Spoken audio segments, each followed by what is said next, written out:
اعوذ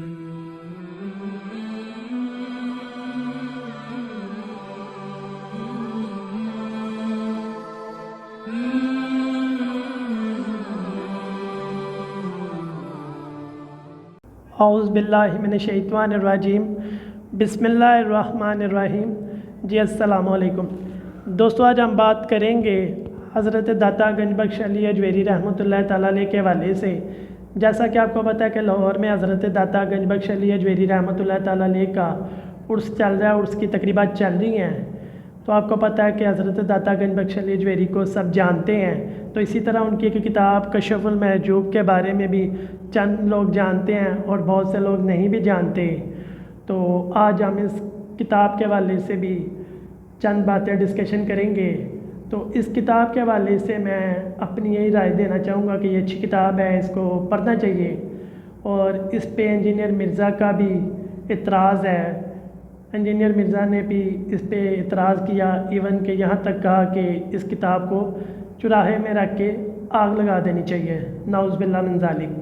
تو اسی طرح جیسا کہ میں نے اسی ویڈیو کے تھمبنیل کا ٹائٹل بھی دیا، انجینئر مرزا کے ایک اسٹوڈنٹ کا بھی اس پہ موقف آیا ہے، ہم اس پہ بھی تھوڑی ڈسکشن کریں گے۔ اس ویڈیو کو بھی میں اینڈ پہ چلاؤں گا، آپ ویڈیو کو اینڈ تک دیکھیے گا۔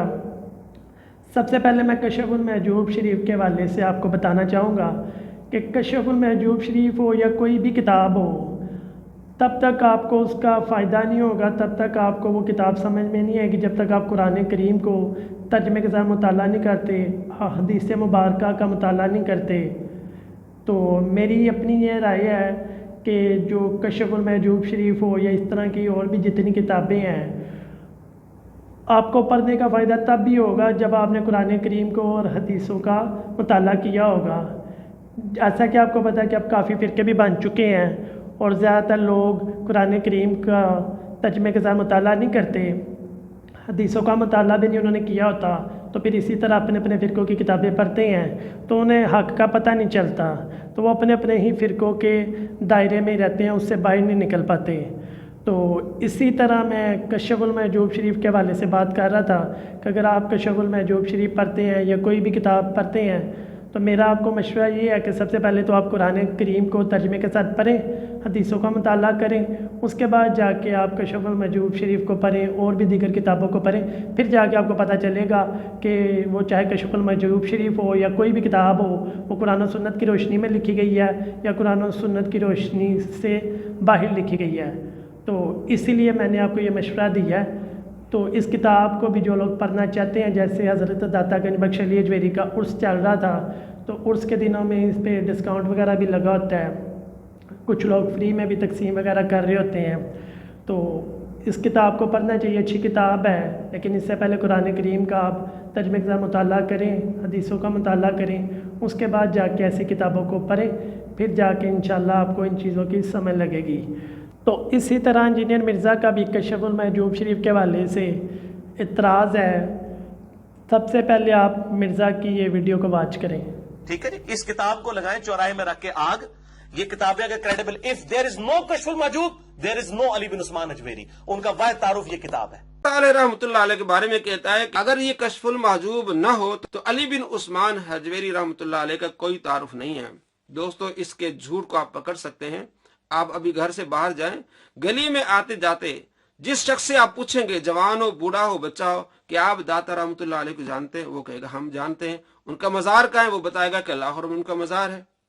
اور انہی ہزار آدمیوں سے آپ یہ پوچھیں کہ کیا داتا رحمۃ اللہ علیہ نے کوئی کتاب لکھی ہے، شاید ہی کوئی ایک شخص بتائے آپ کو کہ انہوں نے کوئی کتاب لکھی جس کا نام کشف المحجوب ہے۔ تو آپ کو معلوم ہو جائے گا کہ یہ جھوٹا شخص ہے جو یہ کہتا ہے کہ اگر کشف المحجوب نہ ہو تو داتا رحمۃ اللہ علیہ کا کوئی تعارف نہیں ہے۔ جو اللہ کے پیارے ہیں وہ ان کتابوں کے محتاج نہیں ہیں۔ کئی اللہ کے پیارے ایسے ہیں، کئی اولیاء ایسے ہیں جنہوں نے کتابیں نہیں لکھی لیکن آج مشہور ہیں۔ سید عبداللہ شاہ غازی رحمۃ اللہ علیہ دوسری ہجری کے بزرگ ہیں، اور اب ان کو 1200 سال ہو گئے ہیں، لوگ ان کو جانتے ہیں، ان کے مزار پر جاتے ہیں، پوری دنیا میں مشہور ہیں، سید عبداللہ شاہ غازی۔ اسی طرح لال شہباز قلندر، انہوں نے کون سی بڑی کتاب لکھی تھی جو لوگوں میں مشہور ہیں؟ تو معلوم ہوا کہ اللہ تبارک و تعالیٰ اپنے محبوب سے محبت کرتا ہے، انہیں مشہور کر دیتا ہے، لوگوں کے دلوں میں ان کی حکمرانی ہوتی ہے، لوگ ان سے محبت کرتے ہیں۔ تو یہ جو مشہور ہوتے ہیں، لوگ ان کو جانتے ہیں ان کتابوں کی وجہ سے نہیں، وہ اس حدیث کی وجہ سے جو میں ابھی آپ کو سنانا چاہ رہا ہوں۔ بخاری شریف میں حدیث ہے اور حدیث نمبر ہے 6040 یعنی 6040۔ حضرت ابو ہریرہ رضی اللہ تعالیٰ عنہ روایت کرتے ہیں کہ نبی پاک صلی اللہ تعالیٰ علیہ وآلہ وسلم نے فرمایا، جب اللہ کسی بندے سے محبت کرتا ہے تو جبرائیل علیہ السلام کو آواز دیتا ہے کہ اللہ فلاں بندے سے محبت کرتا ہے، تم بھی اس سے محبت کرو۔ جبرائیل علیہ السلام بھی اس سے محبت کرنے لگتے ہیں، پھر وہ تمام آسمان والوں میں آواز دیتے ہیں کہ اللہ فلاں بندے سے محبت کرتا ہے، تم بھی اس سے محبت کرو۔ پھر تمام آسمان والے اس سے محبت کرنے لگتے ہیں، اس کے بعد وہ زمین میں بھی اللہ کے بندوں کا مقبول اور محبوب بن جاتا ہے۔ تو معلوم ہوا 6040 نمبر حدیث میں بخاری شریف کی کہ اللہ اپنے محبوب بندوں سے محبت فرماتا ہے۔ جب اللہ تبارک و تعالیٰ ان سے محبت فرماتا ہے تو جبرائیل کو بلاتا ہے کہ میں اس سے محبت کر رہا ہوں، تم بھی اس سے محبت کرو۔ جبرائیل علیہ السلام اس سے محبت کرتے ہیں اور آسمان والوں کو ندا کرتے ہیں کہ اللہ تبارک و تعالیٰ اس بندے سے محبت کرتا ہے، تم بھی اس سے محبت کرو۔ آسمان والے اس سے محبت کرتے ہیں، پھر اس کی محبت، اس کی مقبولیت دنیا میں رکھ دی جاتی ہے، دنیا والے لوگ اس سے محبت کرتے ہیں۔ تو آج داتا رحمۃ اللہ علیہ کو گزرے ہوئے 1000 سال ہو گیا ہے، لیکن پھر بھی دنیا والے ان کو جانتے ہیں۔ تو یہ اللہ تبارک و تعالیٰ کی محبت سے کہ اللہ تبارک و تعالیٰ ان سے محبت فرماتا ہے تو ان کی مقبولیت دنیا کے لوگوں میں رکھ دی ہے۔ یہ کتابوں کی وجہ سے نہیں، اگر کتابیں نہ بھی ہوں تو لوگ ان کو جانتے ہیں کہ یہ ہیں علی بن عثمان حجویری رحمۃ اللہ علیہ۔ تو موصوف جھوٹ بولتے ہیں، تو ان کا مقصد کیا ہے؟ مقصد صرف ان کا ایک ہی ہے کہ لوگ جو ہیں اللہ کے پیاروں کے قریب نہ آئیں، اور اس کا مقصد یہ ہے کہ لوگ اللہ کے ولیوں سے بغض رکھیں، نعوذ باللہ من ذالک۔ اور جو اللہ کے ولیوں سے بغض رکھتا ہے، بخاری شریف میں حدیث ہے 6502 کہ اللہ تبارک و تعالی فرماتا ہے، حدیث قدسی ہے، ڈر جانا چاہیے ان لوگوں کو جو اللہ کے ولیوں سے بغض رکھتے ہیں، کہ اللہ فرماتا ہے من عادی لی ولیا فقد آذنتہ بالحرب، تو میرے کسی ولی سے عداوت رکھے اس سے میرا اعلان جنگ ہے۔ مرزا صاحب کا کشف المحجوب شریف کے حوالے سے اعتراض ہے کہ اس کتاب کو چراہے میں رکھ کے آگ لگا دینی چاہیے۔ اس کی وجہ یہ ہے کہ مرزا صاحب کا کہنا ہے کہ اس کتاب میں نبی پاک صلی اللہ علیہ وسلم کی گستاخی ہے۔ ایسی کتاب لکھنے والوں پر، اس کو چھاپنے والوں کو پر، اس کتاب کی تعریف کرنے والوں پر اور اس کتاب کو پروموٹ کرنے والوں پر اللہ کی لعنت، اللہ کے فرشتوں کی لعنت اور تمام لعنت کرنے والوں کی لعنت ہو۔ اب حضرت داتا گنج بخش علی اجویری نے کچھ واقعات جو کشف المحجوب شریف میں لکھے ہیں وہ مکمل واقعات بھی نہیں لکھے بلکہ اشارہ کیا ہے، جبکہ وہ واقعات دیگر کتابوں میں موجود ہیں۔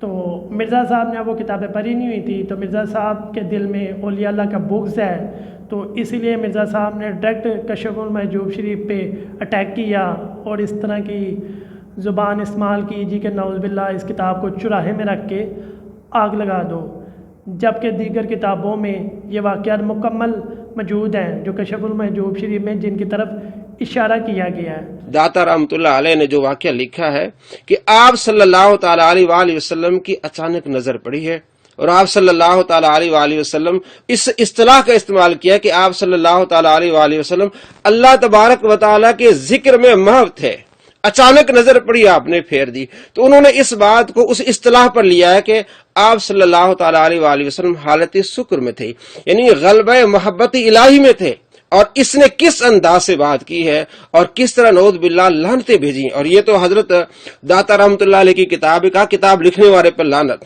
چھاپنے والے پر لعنت۔ اب میں آپ کو مثالیں دیتا ہوں، یہی جو واقعہ ہے آپ کو میں 10 کتابوں سے بتاتا ہوں، یہی واقعہ بیانی موجود ہے، تو کیا ان 10 مفسرین پر یہ لعنت بھیجے گا؟ ان میں سے صحابی بھی ہیں، تابعی بھی ہیں، بہت بڑے مفسرین ہیں، ان کے میں آپ کو حوالے دکھانے والا ہوں، ان کی کتاب آپ کے سامنے دکھانے والا ہوں۔ اگر یہ واقعہ کشف المحجوب میں آ جائے تو داتا رحمۃ اللہ پر یہ نعوذ باللہ لعنت بھیج رہا ہے، تو کیا ان کے بارے میں یہی الفاظ کہے گا؟ سب سے پہلی کتاب ہے تفسیر طبری، محمد بن جریر طبری رحمۃ اللہ علیہ، المتوفا 310 ہجری، ان کی کتاب تفسیر تبری، اس میں یہ بےآئینی واقعہ لکھتے ہیں کہ آپ صلی اللہ تعالی علیہ وآلہ وسلم کی نظر حضرت زینب رضی اللہ تعالی عنہ پر پڑی۔ اگر یہ بات کشف المحجوب میں آئے تو اس پر لعنت بھیج رہا ہے۔ اب اس نے فیصلہ کرنا ہے کہ کیا تفسیر تبری لکھنے والے پر لعنت بھیجے گا، اور جس کو پڑھتے ہیں، اس کو پسند کرتے ہیں، ان پر یہ لعنت بھیجے گا۔ امام نووی رحمۃ اللہ علیہ اس کتاب کو بہت زیادہ پسند کرتے ہیں، تفسیر تبری کو پسند کرتے ہیں، یہی واقعہ تفسیر تبری میں ہے، تو کیا یہ امام نووی رحمۃ اللہ علیہ پر لعنت بھیجے گا؟ دوسری کتاب تفسیر بحر العلوم سمرقندی، ابو اللیث نصر بن محمد سمرقندی، المتوفا 373 ہجری، بےآئینی یہ واقعہ لکھتے ہیں۔ کتاب آپ کے سامنے ہے، جلد نمبر 3 صفحہ نمبر 62 اور 63۔ کیا لکھتے ہیں؟ فلما رآہا، آپ صلی اللہ تعالی علیہ وآلہ وسلم کی نظر حضرت زینب رضی اللہ تعالی عنہ پر پڑی، اور پورا واقعہ لکھتے ہیں، اور اس میں حضرت عبداللہ بن عباس رضی اللہ تعالی عنہما کا بھی یہ بات لکھتے ہیں کہ یہ حضرت عبداللہ بن عباس رضی اللہ تعالی عنہما یہ فرماتے ہیں کہ آپ صلی اللہ تعالی علیہ وآلہ وسلم کی نظر پڑی۔ ظاہر نظر پڑی مطلب اچانک نظر پڑی، کیا نبی پاک صلی اللہ تعالی علیہ وآلہ وسلم فرمائے نہیں کہ اچانک نظر پڑنے سے مؤاخذہ نہیں ہوتا؟ تو کس طرح کی یہ بات کر رہا ہے؟ اب آگے دو کتابیں، تیسری کتاب ہے تفسیر سالبی، اس میں بھی بےآئین ہی واقعہ موجود ہے۔ احمد بن محمد سالبی، المتوفا 427 ہجری، جلد نمبر 8 صفحہ نمبر 47۔ اگر آپ کو عربی آتی ہے دیکھ لیں، بےآئین ہی وہی واقعہ موجود ہے۔ اور آگے ہے تفسیر باغوی، ابو محمد الحسین بن مسعود باغوی، المتوفا 510 ہجری، جلد نمبر 3 صفحہ نمبر 641، اور آپ فرماتے ہیں فَأَبْصَرَ زَيْنَبَ قَائِمَةً، آپ صلی اللہ تعالی علیہ وآلہ وسلم کی نظر پڑی، حضرت زینب رضی اللہ تعالی عنہ پر وہ کھڑی ہوئی تھی۔ تفسیر قرطبی، ابو عبداللہ محمد بن احمد، المتوفا 671 ہجری، جلد نمبر 14 صفحہ نمبر 190۔ فرآ زینب، آپ صلی اللہ تعالی علیہ وآلہ وسلم کی نظر زینب رضی اللہ تعالی عنہ پر پڑی۔ تفسیر قرطبی، تو ان پر لعنت بھیجے گا، ان کے لکھنے والے پر لعنت بھیجے گا، وہی واقعہ ہے۔ اور آگے دیکھیے تفسیر ابن عباس، صحابی رسول حضرت عبداللہ بن عباس رضی اللہ تعالی عنہما کی تفسیر، بےآئین ہی وہی واقعہ لکھتے ہیں۔ تو کیا یہ علی بن عثمان حجویری المعروف داتا رحمۃ اللہ علیہ کے بارے میں جو باتیں کر رہا ہے، کشف المحجوب کے بارے میں باتیں کر رہا ہے، لعنتیں بھیج رہا ہے نعوذ باللہ ان کے لکھنے والے پر، ان کے چھاپنے والے پر، تو کیا کہے گا یہ ابن عباس کی تفسیر پر رضی اللہ تعالی عنہما؟ آگے تفسیر جلالین، اس میں بھی وہی واقعہ ہے۔ اور آگے میں آپ کو 8ویں تفسیر بتاتا ہوں، تفسیر بیضاوی، اس میں بھی بےآئین ہی وہی واقعہ ہے۔ تفسیر بیضاوی، ناصر الدین ابو سعید عبداللہ بن عمر شیرازی بیضاوی، المتوفا 685 ہجری، جلد نمبر 4 صفحہ نمبر 232۔ کتاب آپ کے سامنے ہے کہ انہو علیہ الصلوۃ والسلام ابصرہا، کہ آپ صلی اللہ تعالی علیہ وآلہ وسلم کی نظر حضرت زینب رضی اللہ تعالی عنہ پر پڑی۔ تفسیر مظہری، محمد ثناء اللہ پانی پتی، المتوفا 1412 ہجری، جلد نمبر 7 صفحہ نمبر 346۔ ان رسول اللہ صلی اللہ تعالی علیہ وآلہ وسلم اتا ذات یوم لحاجت فابصر زینب، کہ آپ صلی اللہ تعالی علیہ وآلہ وسلم ایک کام سے آئے تو آپ کی نظر حضرت زینب رضی اللہ تعالی عنہ پر پڑی۔ تو کیا یہ لعنت بھیجے گا تفسیر مظہری والے پر، تفسیر بیضاوی والے پر، ان کے لکھنے والے پر؟ آگے 10ویں تفسیر ہے فتح القدیر للشوکانی، غیر مقلدین کے بہت بڑے عالم ہیں، محمد بن علی شوکانی یمنی، المتوفا 1250 ہجری، جلد نمبر 4 صفحہ نمبر 317 پہ بےآئینی پورا واقعہ لکھتے ہیں کہ آپ صلی اللہ تعالی علیہ وآلہ وسلم وہاں تشریف لے گئے، آپ صلی اللہ تعالی علیہ وآلہ وسلم کی نظر پڑی، اور پورا واقعہ لکھتے ہیں۔ علامہ شوکانی غیر مقلدین کے بہت بڑے امام ہیں، تو کیا شوکانی جنہوں نے فتح القدیر کی یہ تفسیر لکھی ہے اس پر لعنت بھیجے گا؟ اس کے لکھنے والے پر اور اس کے چھاپنے والے پر، اور جو فتح القدیر کو پسند کرتے ہیں اس پر یہ لعنت بھیجے گا؟ تفسیر تبری پر لعنت بھیجے گا، ان کے لکھنے والے پر لعنت بھیجے گا، تفسیر جلالین کے لکھنے والے پر لعنت بھیجے گا، تفسیر قرطبی، تفسیر